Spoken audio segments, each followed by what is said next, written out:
Sejumlah jurnalis di Kota Loksmawe, Provinsi Aceh menggelar aksi menolak pengesahan rancangan Kitab Undang-Undang Hukum Pidana atau RKUHP. Jurnalis yang tergabung dalam organisasi Aliansi Jurnalis Independen dan Ikatan Jurnalis Televisi Indonesia bersama mahasiswa menilai rancangan Kitab Undang-Undang Hukum Pidana atau RKUHP berpotensi mengekang kemerdekaan pers.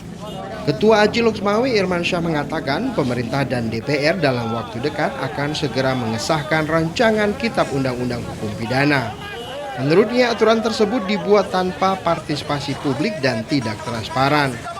Ia menuntut DPR dan pemerintah mencabut 17 pasal bermasalah yang berpotensi mengekang kerja jurnalistik dan mengkriminalisasi jurnalis.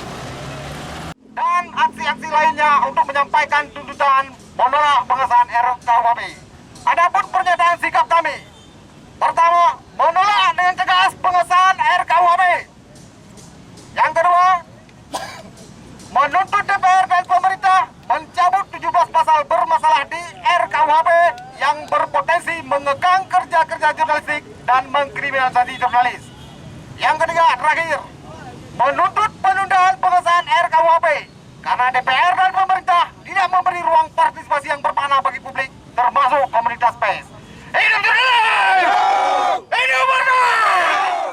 Sebelumnya, Aliansi Jurnalis Independen AJI Indonesia mengkritisi 17 pasal dalam rancangan Kitab Undang-Undang Hukum Pidana RKUHP yang berpotensi memberangus kebebasan pers di Indonesia. Beberapa pasal diantaranya pasal 240 dan pasal 241 yang mengatur tindak pidana penghinaan terhadap pemerintah, serta pasal 280 yang mengatur tentang gangguan dan penyesatan proses pengadilan. Sedangkan dalam pasal 280, media bahkan dilarang mempublikasi proses persidangan secara langsung tanpa izin pengadilan. Dari Loksmawe, Tim Liputan Aceh Video.